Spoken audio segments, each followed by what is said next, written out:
Brandon's DEI rules are worse than Hamas. Top microchip makers are postponing U.S. expansion and instead expanding in dangerous Israel because American grants come with so many equity caveats. And this is something that Aaron Clary has been talking about for a while as well. That at the rate things are going, in like maybe 10 years, it'll be impossible to do business in the U.S. Like no self-respecting company is going to be setting up in the U.S. Government mandated bloat is basically what this is. It's not worth it anymore. Like we're finally crossing the line. Previously, at least when the economy was doing great, companies were willing to take on extra bloat because the extra money they got from the government grants, it was actually more than worth it. Like say the grant was going to be $1 billion and the extra bloat it requires is only going to cost them like 50 million. Oh, that's definitely worth it to them. Oh yeah, give us that grant. Sure. We'll apply the bloat, but that's not happening anymore. Like now we've finally crossed the line where all the bloat the government is demanding you take on in order to get these grants, it costs more than what they're going to give you in the grants. The companies are looking at it, it's like, wait, so in order to qualify for the $1 billion you want to give us, we have to spend $3 billion? Yeah, no. Now we're just going to set up like literally in Hamas's backyard instead. We actually want to protect our investments. Top microchip makers are postponing their expansion into the U.S. and setting up shop in Israel due to equity caveats that are requiring them to receive grants from the U.S. government. The Brandon administration promised earlier this year that they would be handing out $39 billion in grants to encourage semiconductor manufacturing in the U.S. Shortly after the announcement, however, Intel announced they would be holding off on their Columbus factory, while Samsung also delayed their facility in Texas.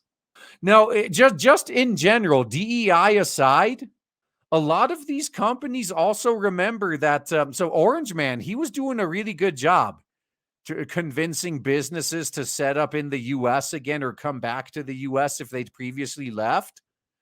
And then Brandon was installed in the White House and started undoing all the incentives. So then you had all these companies that were already half migrated back to the U.S., and now, like, what reason do they have to continue? It's just a waste of their time and money.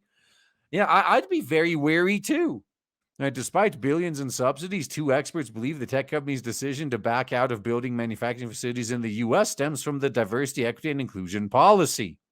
Yeah, if you're going to force all of that bloat, even then, like, just costs aside, imagine if the condition to getting the grant money was, oh, you got to fill your organization with HR ticking time bombs that are going to sue you over everything. No, you could keep the money. I'd rather stay profitable. In an opinion piece for The Hill, CEO of Strive Asset Management, Matt Cole, and head of research at the company, Chris Nicholson, say the subsidies are so loaded with DEI that it can't move.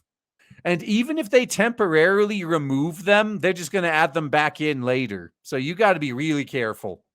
So the pair say that Intel has now built manufacturing plants in Poland and Israel, meaning that they would rather deal with the threat of Hamas rockets and Russian aggression than the government's DEI regime. It's a lot easier to deal with those threats, I guess. While Samsung is pivoting towards making South Korea its home of the home of its semiconductor manufacturing plant. Well, South Korea is the home of Samsung in general, so that does make perfect sense.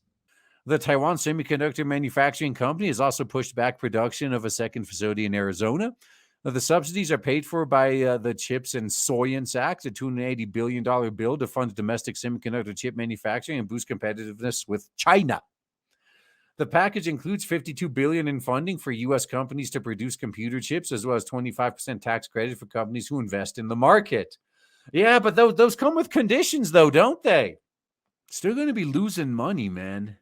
It includes $39 billion for chip manufacturing companies to expand and modernize their technologies. The act also authorized $11 billion to be given to the Commerce Department for research and development and another $81 billion to the National Science Foundation. In their piece, Cole and Nicholson said that part of the CHIPS money calls for a creation of chief diversity officers and helping minority groups. Yeah, and that's why they don't want to do it. Like, no, sorry, we're in the interest of actually making money. We don't want to be forced to add bloat. It also calls on chip makers to increase the participation of economically disadvantaged individuals in the semiconductor workforce. So, on one hand, they want to compete with China. On the other hand, they don't want it to be a meritocracy. Okay. The two added, in short, the world's best chip makers are tied to being pawns in the CHIPS Act's political games. They've quietly given up on America. Intel must know that the coming grants are election year stunts, mere statements of intent that will not be followed up. Oh, yes. So look, this is what I was just saying. The companies learned after how they were treated when Orange Man was removed from the White House. Yeah, unless you could get a legally binding contract, I wouldn't trust the U.S. government in this at all. So even after due diligence and final agreements, the funds only be released in dribs and drabs as recipients prove they're jumping through the appropriate hoops. Yeah, it's not worth it. It's really not worth it. You'd be better off just, not bloating your company and doing this on your own in a much better country. So they also added that chip makers have to make sure they are hiring female construction workers at the firms. A current year -1 report from the Bureau of Labor said that 10.8% of construction workers in the U.S. are women. Despite the small numbers, companies must ensure they have childcare for the workers and engineers who, according to the two, don't exist yet. Oh, man. Yeah, so imagine having an entire company of nothing but men, but you have to provide all this crap for women just in case you might have a woman at some point. They add, this is the stuff declining empires are made of. As America pursues national security by building a diverse workforce, China does it by building warships. Instead of solving the problem, the people in charge are trying to cover the problem up just long enough to win re-election. No lies detected. They're exactly right. The fact that America's priorities are virtue signaling, yeah, this is declining empire material.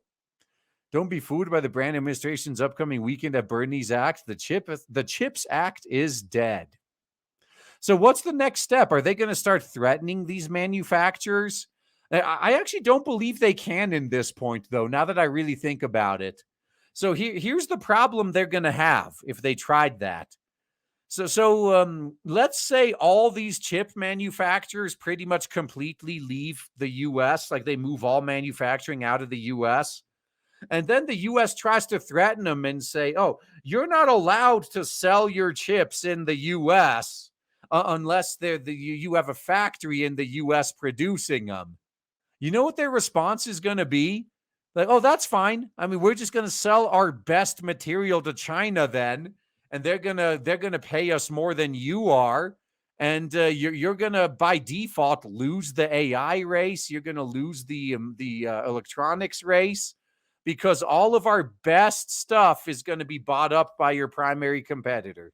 And that's going to immediately make the U.S. turn around. Okay, fine, we're sorry. You can keep selling your chips here again. So the U.S. government is kind of, they're kind of stuck here. Now, unless they do like what they did to that Boeing whistleblower, maybe they're just going to get the CEOs of these chip manufacturers into a private meeting and make them an offer they can't refuse. I wouldn't put it past them, man. But there we go. We got actual real-life examples of DEI tanking business. Is anyone going to care? Is anyone going to listen? Probably not. Well, we care. We'll listen. Those with decision-making authority, though, probably not.